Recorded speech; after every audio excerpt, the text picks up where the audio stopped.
Welcome to Pratap classes. दोस्तों, Pratap classes के YouTube channel पर आपका स्वागत है। आज है 3 सितंबर 2025 और 3 सितंबर 2025 के जितने भी इंडिया और वर्ल्ड के जो करंट अफेयर्स के क्वेश्चन बनते हैं, आज उनका अपने डिस्कशन करेंगे। पूरा वीडियो ध्यान से देखना और लास्ट में आपसे क्वेश्चन पूछूंगा जिनके जवाब आपको कमेंट बॉक्स में देना होगा। आज अपने पढ़ेंगे युद्ध अभ्यास का 21वां संस्करण भारतीय सेना द्वारा आयोजित किया जा रहा है। भारत और थाईलैंड के बीच मैत्री 2025 सैन्य अभ्यास और 25वीं commonwealth senior weight lifting championship में भारत सबसे टॉप पर रहा है। इनकी आज हम चर्चा करेंगे पूरे लेटेस्ट न्यूज़ के साथ में। डेली आपको सुबह ये 7:30 पर ये करंट अफेयर्स की क्लास मिलती है और ये class bank, UPSC, SGD, RS, railway, video, first grade कोई भी एग्जाम हो सभी के लिए डेली आपको कंटिन्यू ये क्लास आपको करंट अफेयर्स की मिलती रहेगी। तो करते हैं स्टार्ट आज की क्लास। सभी साथी एक बार करेंगे सेशन को लाइक शेयर। सभी साथियों को प्यार भरा नमस्कार, गुड मॉर्निंग।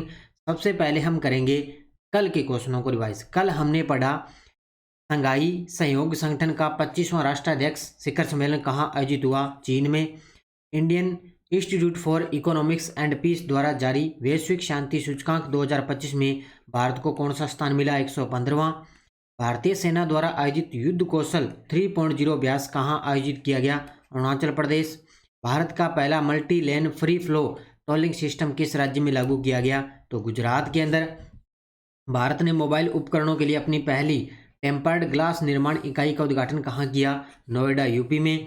भारत के पहले राष्ट्रीय बायो फाउंड्री नेटवर्क का उद्घाटन किसने किया? डॉक्टर जितेंद्र सिंह हैं। भारत सरकार के किस मंत्रालय ने आदिवाणी का बीटा संस्करण लॉन्च किया? तो जनजातीय कार्य मंत्रालय ने। और वर्ष 2025 में राष्ट्रीय खेल दिवस की थीम क्या रही? शांतिपूर्ण और समावेशी समाज को बढ़ावा देने हेतु खेल। तो ये थे कल के क्वेश्चनों को रिवाइज हमने कर लिया है। ये अपनी वार्षिक करंट अफेयर्स 2025 की टेस्ट सीरीज है। इसमें आपको daily test, daily PDF, weekly test, monthly test और मंथली पीडीएफ आपको मिलती है। कल मैंने पूरे अगस्त महीने की क्लास मैंने आपको दे दी है। कल शाम को 5 बजे लाइव क्लास मिली थी। तो जिस भी साथी ने वो क्लास नहीं देखी है, क्लास आप ज़रूर देख लेना। और पीडीएफ है, पीडीएफ आपको कल तक उपलब्ध हो जाएगी। तो ये अगस्त महीने की क्लास मैंने यूट्यूब पर दे दी। अगस्त महीने का टेस्ट आपको इसके अंदर मिल चुका है और पीडीएफ आपको कल 4 सितंबर तक आपको पीडीएफ पूरे फैक्ट के साथ ऐप के अंदर मिल जाएगी। तो क्लास आप ज़रूर देख लेना अगस्त महीने की अच्छे तरीके से, ठीक है। तो करते हैं स्टार्ट आज की क्लास 3 सितंबर 2025 की। और पहला ही प्रश्न बड़ा ही गजब का है, देखिए आपके सामने। सात्विक साईराज रैंकीरेड्डी और चिराग शेट्टी ने 2025 BWF विश्व चैंपियनशिप में कौन सा पदक जीता है, जिससे वे इस चैंपियनशिप में 2 पदक जीतने वाली पहली भारतीय युगल जोड़ी बन चुकी। ये दोनों के दोनों मशहूर खिलाड़ी, सबसे टॉप पर रहने वाले एक ही बैडमिंटन के खिलाड़ी सात्विक साईराज रैंकीरेड्डी और चिराग शेट्टी दोनों के दोनों सबसे टॉप पर रहते हैं। तो इन्होंने इसके अंदर कौन सा पदक जीता? कांस्य पदक जीता है। अभी हाल ही में इससे पहले इन्होंने 2022 के अंदर पदक जीता और अब 2025 के अंदर इन्होंने पदक जीता है। यानी कि इस चैंपियनशिप में 2 पदक जीतने वाली पहली भारतीय युगल जोड़ी ये बन चुकी है। तो उत्तर होगा इसका कांस्य पदक। देखो, सात्विक साईराज रैंकीरेड्डी और चिराग शेट्टी 2025 BWF विश्व चैंपियनशिप पहला पदक 2025 BWF विश्व चैंपियनशिप पेरिस में हुई, जहां पे इन्होंने कांस्य पदक जीता है। इतिहास रचने वाली उपलब्धि, 2 पदक जीतने वाली पहली भारतीय युगल जोड़ी बनी है। 2022 में पहला पदक और 2025 के अंदर इन्होंने कांस्य पदक जीता है। यानी कि 2 पदक इस चैंपियनशिप में जीते हैं। सेमीफाइनल में हार हुई इनसे, चीन के चेन बोयांग और लिू यी से हार गए थे। ये चीन के 2 खिलाड़ी इनसे हार गए और पहला पदक इन्होंने 2022 में भी कांस्य पदक जीता था। तो ये अब माना जा रहा है कि भारत है वो 2030 तक कॉमनवेल्थ गेम्स की मेजबानी करेगा। ये चल रहा है अभी, इसका अभी फिक्स नहीं है कि भारत 2030 में करेगा, लेकिन ये माना गया है कि 2030 तक भारत कॉमनवेल्थ गेम्स की मेजबानी करेगा। युद्ध अभ्यास का 21वां संस्करण भारतीय सेना द्वारा 1 से 14 सितंबर 2025 तक किस स्थान पर किया जा रहा है?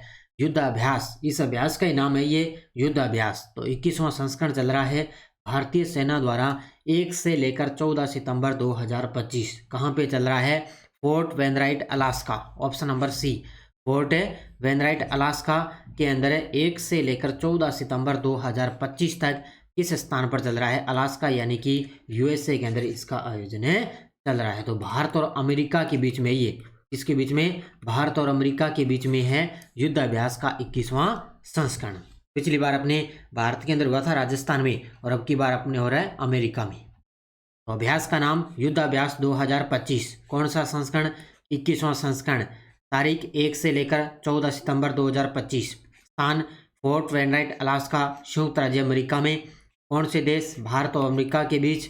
और भारतीय सेना का प्रतिनिधित्व मद्रास रेजिमेंट की एक बटालियन द्वारा प्रतिनिधित्व किया जा रहा है। बस युद्धाभ्यास में अगर प्रश्न आएगा, अभ्यास का नाम याद रखना है, संस्करण आपको अच्छे तरीके से पढ़ना है, तारीख याद रखना, अभ्यास स्थान याद रखना है, और किन दो देशों के बीच में होता है। ये 4 चीजें आपको अच्छे तरीके से पढ़नी है। इनसे बाहर युद्धाभ्यास का प्रश्न जाएगा नहीं। मैत्री 2025 सैन्य अभ्यास किन 2 देशों के बीच में आयोजित किया जा रहा है? ये देखो, आज की क्लास में 2 क्वेश्चन आपके लिए बन गए। एक तो युद्धाभ्यास भारत और अमेरिका के बीच में, और ये है मैत्री 2025। ये चल रहा है भारत और थाईलैंड के बीच। किसके बीच में? भारत और थाईलैंड के बीच में। ये भी कब तक चलेगा? 14 सितंबर तक चलेगा। कब तक चलेगा? इसका ये 14वां संस्करण है और 14 सितंबर तक चलेगा। तो सैन्य अभ्यास का नाम मैत्री 2025। कौन सा देश? भारत और थाईलैंड के बीच। किसके बीच? भारत और थाईलैंड के बीच। यह संयुक्त द्विपक्षीय आतंकवाद विरोधी सैन्य अभ्यास, और कहाँ पे?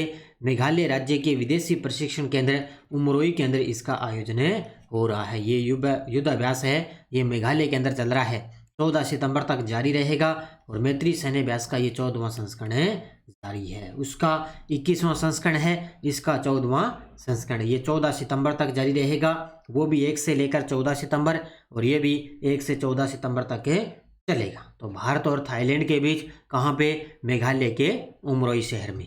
दोनों के दोनों अच्छे तरीके से पढ़ लेना युद्धाभ्यास।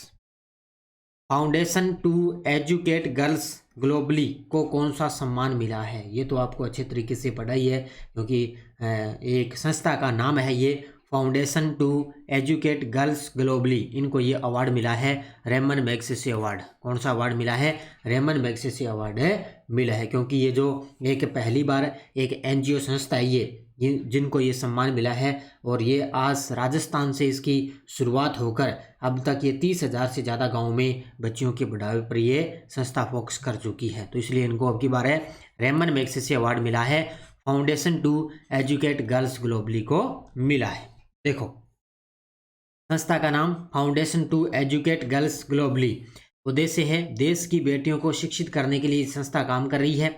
इस संस्था को एशिया के सबसे बड़े सम्मान रेमन मैग्सेसे अवार्ड से नवाजा गया है, और विशेष बात यह है कि पहली बार किसी एनजीओ यानी कि संस्था को ये सम्मान मिला है, यानी कि पहली बार किसी एनजीओ को ये अवार्ड मिला है रेमन मैग्सेसे। राजस्थान से शुरुआत कर आज 30,000 से ज़्यादा गांव में बच्चियों की पढ़ाई पर फोकस कर रही है ये संस्था, यानी कि राजस्थान से इसकी शुरुआत होती है सबसे पहले।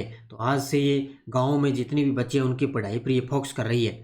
भारत में रेमन मैग्सेसे सम्मान अब तक भारत में विभिन्न क्षेत्रों में कमाल करने का काम करने वाले 50 लोगों को व्यक्तिगत रूप से ये सम्मान मिल चुका है, यानी कि लगभग 50 लोगों को सम्मान मिल चुका है भारत के अंदर रेमन मैग्सेसे अवार्ड। तो अब की बार ये एक एनजीओ, एक संस्था है Foundation to Educate Girls Globally, ये अब की बार इसको अवार्ड मिला है।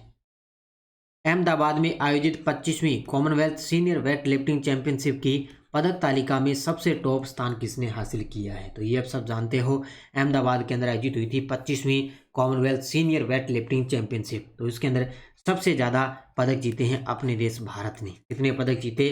13 पदक जीते हैं। कितने पदक जीते इसके अंदर? भारत ने 13 पदक जीतकर सबसे टॉप स्थान हासिल किया है। बाकी डिटेल तो मैंने करवाई दी है। तो गुजरात के अहमदाबाद के वीर सावरकर स्पोर्ट्स कॉम्प्लेक्स में आयोजित 25वीं commonwealth senior weight lifting championship में भारत 3 स्वर्ण, 7 रजत और 3 कांस्य सहित 13 पदक के साथ सबसे टॉप स्थान हासिल करता है। तो वीर सावरकर स्पोर्ट्स कॉम्प्लेक्स में इसका आयोजन होता है 25वीं कॉमनवेल्थ चैंपियनशिप, जिसके अंदर 3 स्वर्ण है। अजीत नारायण 71 किलोग्राम में स्वर्ण पदक, अजय बाबू बलूरी 79 किलोग्राम में स्वर्ण पदक, और मीराबाई चानू 48 किलोग्राम में स्वर्ण पदक जीती। ये तीनों स्वर्ण पदक याद रखना है। बाकी 7 रजत और 3 कांस्य पदक जीते गए। और राष्ट्रमंडल भारोत्तोलन चैंपियनशिप के संस्करण में 31 देशों के 300 से अधिक भारोत्तोलकों ने इसके अंदर भाग लिए है। लगभग 31 देशों के 300 से अधिक खिलाड़ी थे जिन्होंने इसके अंदर भाग लिए है। तो अहमदाबाद में चली थी ये 24 से लेकर 30 अगस्त के बीच में चैंपियनशिप चली थी। एनसीईआरटी ने अपने 65वें स्थापना दिवस के अवसर पर निम्न में से कौन से प्लेटफॉर्म या कार्यक्रम लॉन्च किए हैं। अभी हाल ही में 1 सितंबर को एनसीईआरटी का 65वां स्थापना दिवस मनाया गया। उसी के अवसर पर उन्होंने कुछ प्लेटफॉर्मों का जो उद्घाटन किया है वो कौन कौन से। एक तो है बाल वाटिका टीवी और एक है दीक्षा 2.0। याद रखना इनको अच्छे तरीके से। एक है बाल वाटिका टीवी और एक है दीक्षा 2.0। ये एनसीईआरटी ने अपने 65वें स्थापना दिवस पर इन कार्यक्रमों को लॉन्च किया है। देखो क्या क्या है इनके बारे में डिटेल। तो आयोजक संस्था राष्ट्रीय, इसके बारे में अच्छे देखो, राष्ट्रीय शैक्षिक अनुसंधान संस्थान परिषद एनसीईआरटी 1 सितंबर 2025 इसको 65वां स्थापना दिवस बनाया गया। उद्देश्य राष्ट्रीय शिक्षा नीति 2020 के लक्ष्यों के अनुरूप नई शैक्षिक पहलों का शुभारंभ। अब देखो कौन कौन सी पहले। एक तो है बाल वाटिका टीवी चैनल। ये है प्रारंभिक बाल्यावस्था शिक्षा को बढ़ावा देने के लिए एक समर्पित चैनल है। दूसरा है दीक्षा 2.0। ये है शिक्षा सामग्री के लिए उन्नत डिजिटल प्लेटफॉर्म। और तीसरा है प्रशस्त 2.0। ये है समावेशी शिक्षा और विशेष आवश्यकताओं वाले बच्चों के लिए मूल्यांकन उपकरण। ये तीनों के तीनों कार्यक्रम है, इनको अच्छी तरीके से पढ़ लेना। तो एनसीईआरटी द्वारा लॉन्च किया गया। 1 सितंबर 2025 को वित्त मंत्रालय के अनुसार किसे महालेखा नियंत्रक के रूप में नियुक्त किया गया है। सीजे के रूप में एक महिला के रूप में नियुक्त हो चुकी है 1 सितंबर 2025 से। इनका नाम है टीसीए कल्याणी। क्या नाम है इनका? टीसीए कल्याणी। अब ये महालेखा नियंत्रक सीजे के रूप में इनको नियुक्त किया गया है। कब है? 1 सितंबर 2025 से ये इनकी नई नियुक्ति हो चुकी है। तो पद का नाम महालेखा नियंत्रक, कंट्रोलर जनरल ऑफ अकाउंट्स यानी कि सीजीएस। नियुक्त व्यक्ति टीसीए कल्याणी। नियुक्ति की तारीख 1 सितंबर 2025। इनका विभाग है व्यय विभाग यानी कि वित्त मंत्रालय। सेवा वर्ग भारतीय सिविल लेखा सेवा के अधिकारी। और ये भारत की 29वीं महालेखा नियंत्रक के रूप में नियुक्त हो चुकी है। भारत की 29वीं महालेखा नियंत्रक बन चुकी है टीसीए कल्याणी, जो 1 सितंबर 2025 से इन्होंने अपना पद संभाल लिया है। राष्ट्रीय महिला आयोग द्वारा जारी महिला सुरक्षा पर राष्ट्रीय वार्षिक रिपोर्ट और सूचकांक यानी कि नारी 2025 में कौन से शहरों को महिलाओं के लिए सबसे सुरक्षित माना गया है। ये सारे के सारे अच्छे तरीके से पढ़ लेना, गजब के प्रश्न है भी इनको। तो राष्ट्रीय महिला आयोग द्वारा जारी महिला सुरक्षा पर राष्ट्रीय वार्षिक रिपोर्ट सूचकांक में नारी 2025 में कौन से शहरों को सबसे सुरक्षित शहर माना गया है। तो एक तो है कोहिमा सबसे टॉप पर, दूसरा है विशाखापट्टनम और तीसरा है भुवनेश्वर। इनको सबसे सुरक्षित शहरों के अंदर माना गया है। तो उत्तर होगा ऑप्शन नंबर 1, यानी कि महिलाओं की श्रेणी में देखें तो इनको सबसे टॉप पर मान रहे। तो सर्वेक्षण का आधार राष्ट्रीय महिला आयोग द्वारा जारी इस रिपोर्ट का आधार 31 प्रमुख शहरों में किए गए सर्वेक्षण है। इसमें 12,770 महिलाओं की धारणाओं और अनुभवों के सर्वेक्षण में शामिल किया गया। और इसमें कोहिमा, विशाखापट्टनम और भुवनेश्वर उन 7 शहरों में सबसे टॉप पर है जिन्हें महिलाओं के लिए सबसे सुरक्षित शहर माना गया है। महिलाओं के लिए देखें सबसे सुरक्षित शहरों में तो कोहिमा, विशाखापट्टनम और भुवनेश्वर ये तीनों की तीनों सबसे टॉप पर है।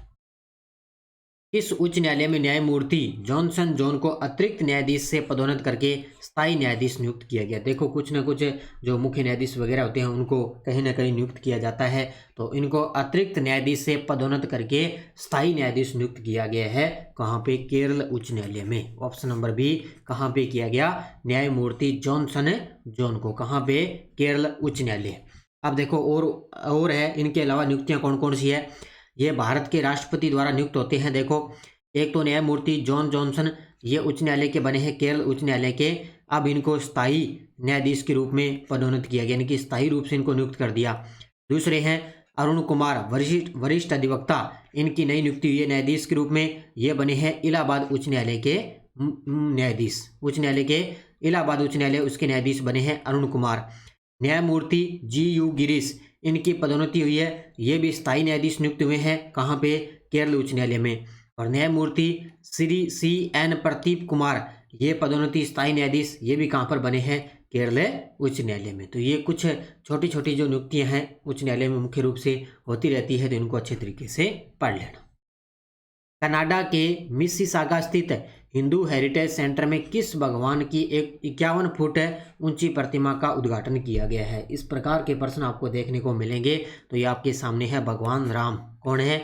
भगवान राम जी की मूर्ति है, 51 फीट ऊंची प्रतिमा है और कनाडा के अंदर इसका उद्घाटन किया गया है। कहाँ पे? कनाडा के अंदर किसकी मूर्ति है? भगवान राम जी की।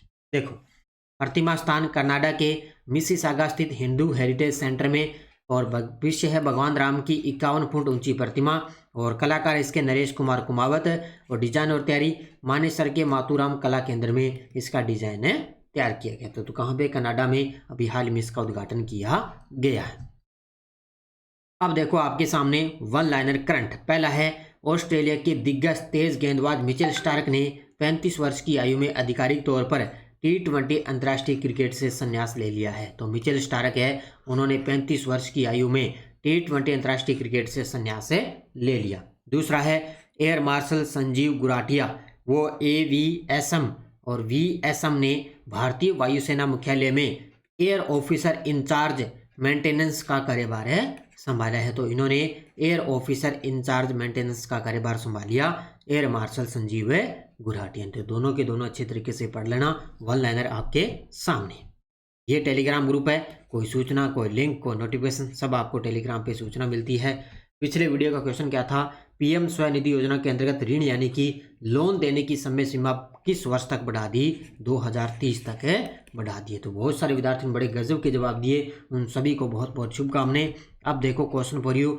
नीरज चोपड़ा ने 2025 ज्यूरिक डायमंड लीग फाइनल में कितनी दूरी का शानदार थ्रो करते हुए दूसरा स्थान हासिल किया? 83.50 मीटर, 85.01 मीटर, 86.20 मीटर, 87.10 मीटर। इसका जवाब आपको कमेंट बॉक्स में देना है। तो ये थी आज की अपनी क्लास। इसके अलावा राजस्थान SI की अपनी करंट अफेयर्स की टेस्ट सीरीज चल रही है। बाकी रीट मेन से 4th ग्रेड की इन सब की टेस्ट सीरीज आपके लिए चल रही है। बस आप वीडियो को जाते जाते लाइक शेयर करते रहना। कल मैंने अगस्त महीने की क्लास मैंने आपको दे दी है पूरा मंथली, लगभग 100 से ऊपर क्वेश्चनों का मैंने टॉप से टॉप क्वेश्चन रिवीजन करवा दिया, वो आप देख लेना। बाकी वीकली मंथली क्लासें आपको दी जा रही है। तो धन्यवाद। जय हिंद, जय भारत, जय राजस्थान।